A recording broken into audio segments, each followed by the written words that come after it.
Now, in this episode, I'm gonna call it the rapper effect, the power of numbers. Now, the rapper effect.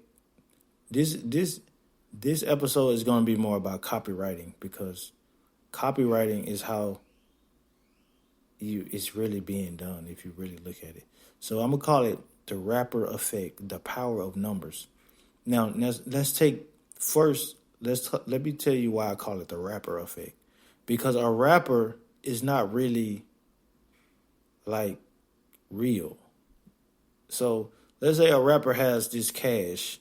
So let's say he goes to a fake money place, right? So he buys some fake money.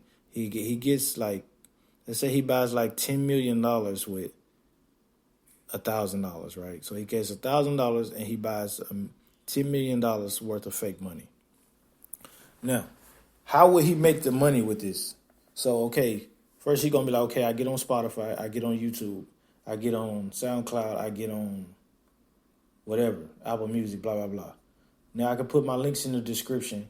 I got people watching me with this 10 million that of fake money that I bought, right? But I only spent 1,000 on it. But I can leverage my phone and like a video, man, and I can make a lot of content, right? And I can write songs. I can do my titles. So you got a title. Somebody died tonight. I'm lit. Make money. I made money. Boom. You get a lot of people. You got it in a video because people are bidding the video for cheap. So that don't cost too much. You got a nice song. Boom, boom, boom. Okay. The video is getting a lot of views. The channel is monetized. But you're not making money. Like, you're not making the money back. Like, so it looks like you have a lot of money, but you're bringing people in, right? You're bringing a lot of people in, though. But if you don't have the ad budget to keep the money coming in, so let's just say you spend $10,000 to get 10 million views on the video, but you only made like $800 on the video. But it looks like you have a lot of views though, and it looks like you have a lot of money because you bought 10 million of fake money. So it's not real, right? But now you can sell that image though, and you can get the girls, you can get whatever you got because you have a lot of views, and you still have the jury, and you have the videos with the fake money. So they really think you got money, but you're wearing a lot of jewels, so they think it's real. But they don't see the YouTube budget. They don't even see what you're making on YouTube. So that's the reality. The views is not the reality. The reality is the AdWords account, right? Because you spent the 10,000 on the AdWords. So that's where the money is, right? So the money is in the fake money and then the AdWords account. So, but the money is fake, and then you didn't make the money back on the YouTube account. So the money is in the AdWords account, right? That's what I mean by the rapper effect. That's the power of numbers. You might not have used a number particularly. I'm going to show you how that translates to like YouTubers and like Shopify gurus. So it's like, yeah, they made $600 on a $10,000 AdWords budget, but they spent $1,000 on fake money to bring people to watch the video. So, but the video is not making any money. So that's the rapper effect. But you can see the rapper and people's following the rapper, but it's just a show. It's not real, right? In comparison, you have a guy who has a Shopify shop and he spends $10,000 and he makes $100,000. Well, he makes $50,000 back, right? You see, that's verifiable. You can look at the account. You can look at there's nothing fake about it. Like the only thing that you can fake is the screenshots. The only thing that you can fake is the screenshots or the revenue. So you can say, oh, I made 10,000, but you spent 100,000, right? That's the rapper. That's the power of numbers. You can sell that. Why you think there's so many people on Facebook with fake Shopify screenshots? Because it's so fakeable. It's easily to fake. It's easy to fake, just like being a rapper is easy to fake. That's why they're synonymous. That's why you have so many Shopify gurus who say, "Oh, I made $1 million on one video. This is how much we spend on Facebook ads. This is how much." Boom, boom, boom. 1 million. Okay, I made 10 million. Okay, I made 500,000. But how you see if it has 1 million views, and he said, "Oh, I spent 2 million on this Facebook ad account," but he made like 60,000 on it, and then he spent 10,000 to get 1 million views on a video that says I spent 2 million on Facebook ads on Shopify, but in the description it has an affiliate link on how you can sign up for Shopify. So he's trying to sell the people on the affiliate link. You see what I'm saying? But yeah, that model might work. He could have made, so if he spent, let's say he spent 10,000 on AdWords on a Facebook ads video that says, "Oh, I made 2 million. I spent 2 million on Facebook ads," right? So he spent the 2 million on Facebook ads, and then he spent 10,000 on AdWords to get you to see the video on YouTube, and then the Shopify affiliates. I don't even think they charge for that. So boom. So let's just say 1 million people. Let's just say 1 million people signed up for Shopify affiliates, and he made $15 per sign up or something. No, he just made 15 million.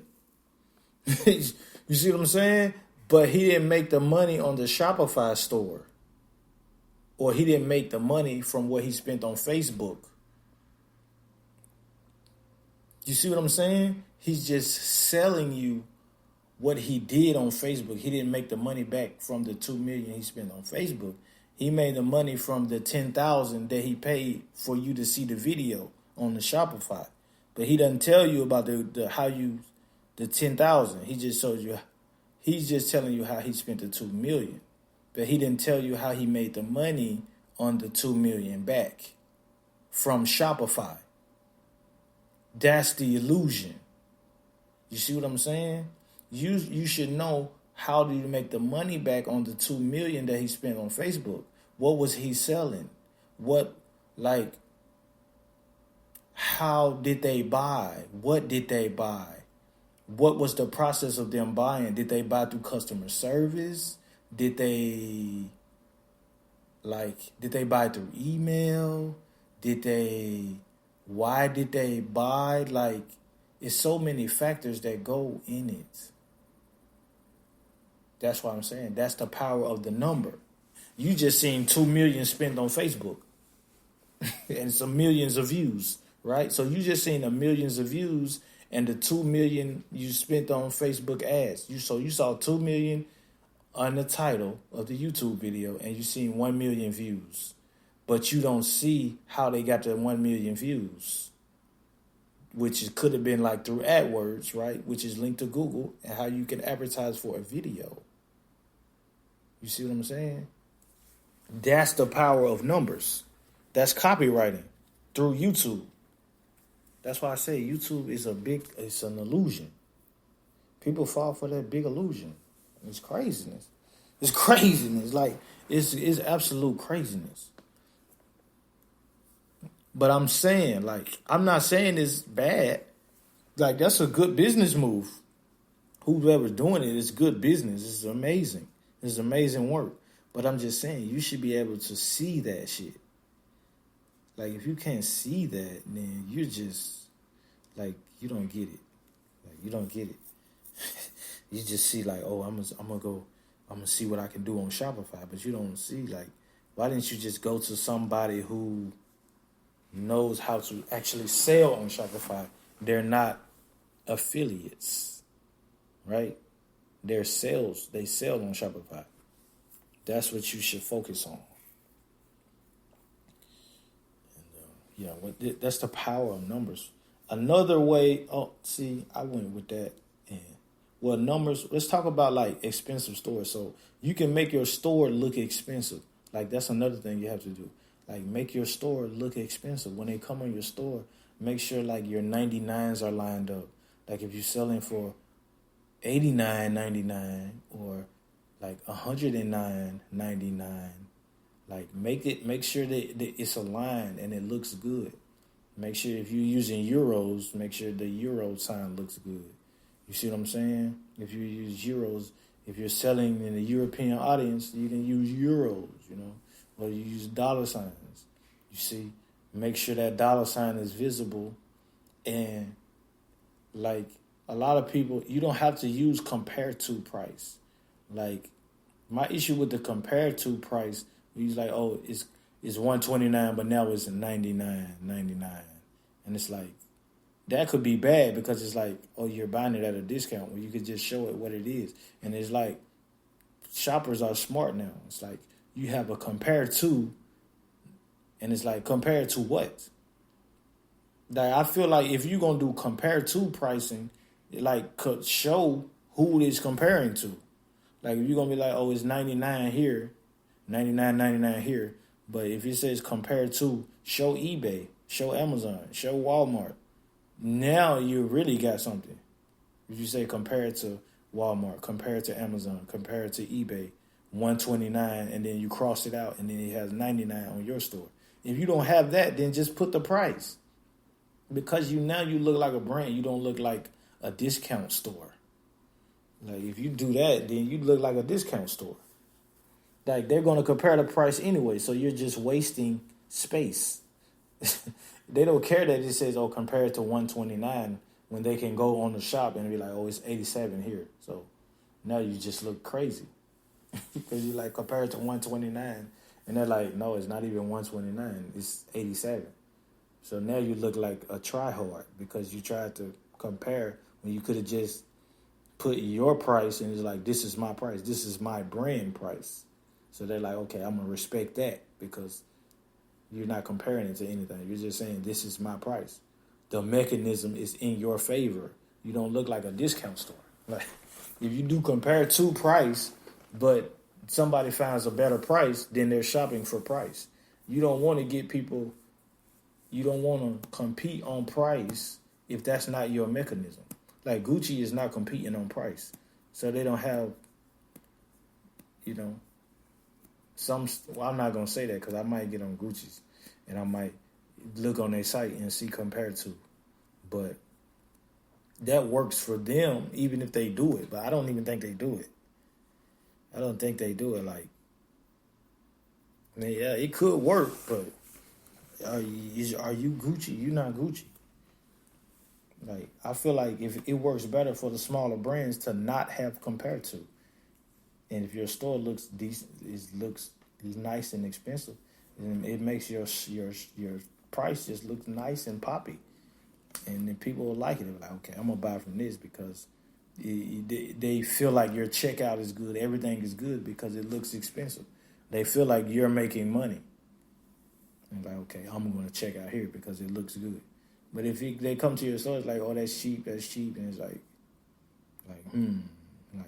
are you trying to quick sell me? Are you trying to? It's like, no, it's take it. This is my price. Take it or leave it. Then they'll be like, okay, yeah, I'll buy. But that's the power of numbers. But that's outside of the realm of like throwing money at you. That's outside of the rapper effect, right? That's a different effect. I don't know what I've called. I guess I could call that like the Gucci effect. Or like the Louis Vuitton effect, or even like the Supreme effect, right? That's another company that did that with Supreme, where they started selling T-shirts for like $500 with just a red line across the middle. It's like that same effect, right? But yeah, I guess, that's the rapper effect, the power of numbers. Yeah, we can call it that.